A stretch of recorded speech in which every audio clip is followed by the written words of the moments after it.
नमस्कार मित्रों, eleven classes के यूट्यूब प्लेटफॉर्म पे आपका बहुत बहुत स्वागत है। मेरा नाम विवेक है। हम लोग यूपीपीसीएस या यूपीएससी में जो सेकंड पेपर होता है C SAT civil service aptitude test, उसमें अंतर व्यक्तिक कौशल एवं संचार कौशल वाली कक्षा के साथ पुनः उपस्थित है। इसमें बहुविकल्पीय प्रकार के प्रश्न होते हैं। सिलेबस को ध्यानगत रखते हुए विगत वर्षों के आए हुए प्रश्नों को भी हम पढ़ते हैं और जिस प्रश्न की आने की संभावना होती है उस टाइप के प्रश्नों को भी लेकर हम अपनी इस श्रृंखला को लगातार जारी रखे हुए हैं।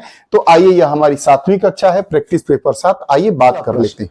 अधोलिखित में से कौन सकारात्मक संप्रेषण माध्यम नहीं है? Which one of the following is not a positive communication vehicle? ज्यादा व्यक्तिक होना, बीइंग मोर पर्सनल, दोनों पक्षों का तत्काल पुनर्निवेश, immediate feedback to both parties, tunnel दृष्टि, टनल विजन, समाधान की शीघ्र प्राप्ति, क्विक अचीवमेंट ऑफ सॉल्यूशन। तो हम जानते हैं कि सकारात्मक संप्रेषण का क्या माध्यम नहीं है? ज्यादा व्यक्तिक होना, बीइंग मोर पर्सनल। विकल्प ए हमारा सही हो गया। संचार में निस्पंदन के बुरे प्रभाव को कम करने के लिए किस उपाय का प्रयोग किया जाता है? Which remedy is used to overcome the adverse impact of the mode of communication? गतिकी, काइनेटिक, लघु परिधिकरण, शॉर्ट सर्किटिंग, पराभाषा, पैरा लैंग्वेज, स्पर्शीय संचार, टेक्टिक कम्युनिकेशन। तो लघु परिधिकरण, विकल्प सी हमारा सही हुआ। निम्नलिखित में से किस संप्रेषण अंतःक्रिया में हमें अवश्य ध्यान देना चाहिए कि हमें क्या करना है? प्रश्न को पुनः पढ़ेंगे कि निम्नलिखित में से किस संप्रेषण अंतःक्रिया में हमें अवश्य ध्यान देना चाहिए कि हमें क्या करना है?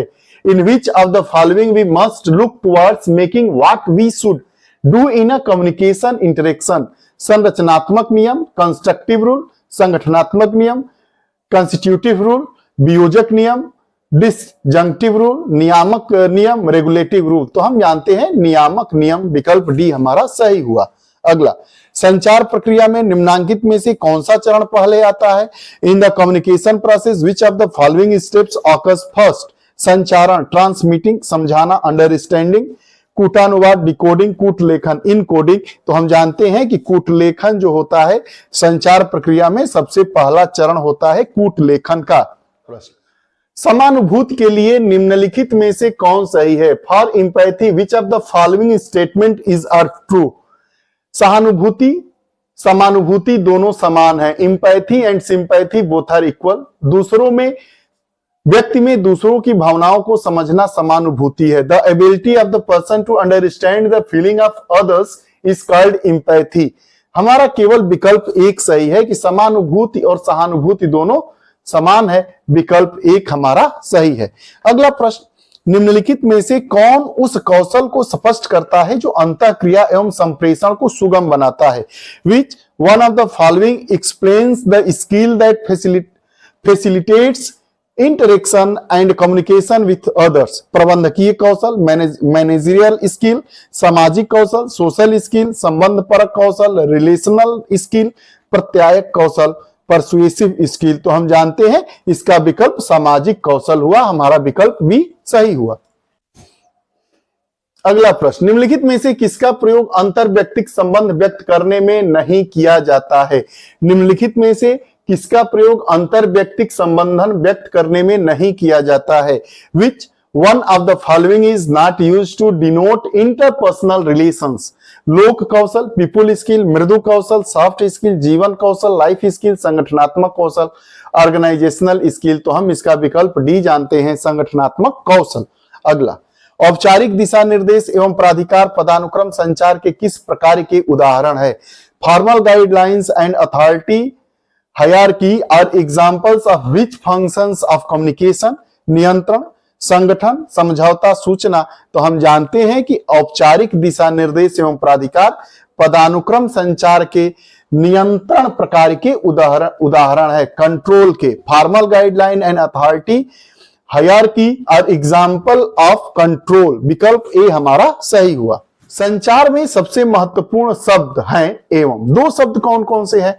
इन communication the most important words are, दो रिक्त स्थान दिए गए हैं, फिल इन द ब्लैंक्स। उसमें कौन सा से? तुम और मैं, यू एंड मी, वह और दे, हिम एंड दे, तुम और हम, यू एंड वी, मैं और वे, तो यू एंड वी यह बहुत ही महत्वपूर्ण है। तुम और हम संचार में सबसे महत्वपूर्ण शब्द है तुम एवं तुम हम, यू वी। अशाब्दिक संचार में निहित है। नॉन वर्बल कम्युनिकेशन इंक्लूड्स देह भाषा, मुखी अभिव्यक्ति एवं लहजा, body language, facial expression and tone. दूसरा भाव भंगिमा, देह मुद्राएं, भावनात्मक अभिव्यक्ति, gesture, postures and emotional experience. न्यूनतम शाब्दिक मौन एवं मुखी अभिव्यक्ति, minimal verbalisation, silence and facial expression, देह भाषा, लहजा एवं मौन, body language, tone and silence. तो हम जानते हैं कि अशाब्दिक संचार में क्या निहित है? देह भाषा, मुखी अभिव्यक्ति एवं लहजा, body language, facial expression and tone. अगला, अंतर्व्यक्ति के संबंधों में किसमें अधिक समय लगता है? Which of the following is sometimes consuming interpersonal relationship. आदान प्रदान में एक्सचेंज टेकिंग प्लेस, संचार कम्युनिकेशन टेकिंग प्लेस, समव्यवहार ट्रांजैक्शन टेकिंग प्लेस, विश्वास बनाने में ट्रस्ट बिल्डिंग टेकिंग प्लेस। तो हम जानते हैं विश्वास बनाने में सबसे अधिक समय लगता है। अंतर्व्यक्ति कौशल के अंतर्गत विश्वास बनाने में सबसे ज्यादा समय लगता है।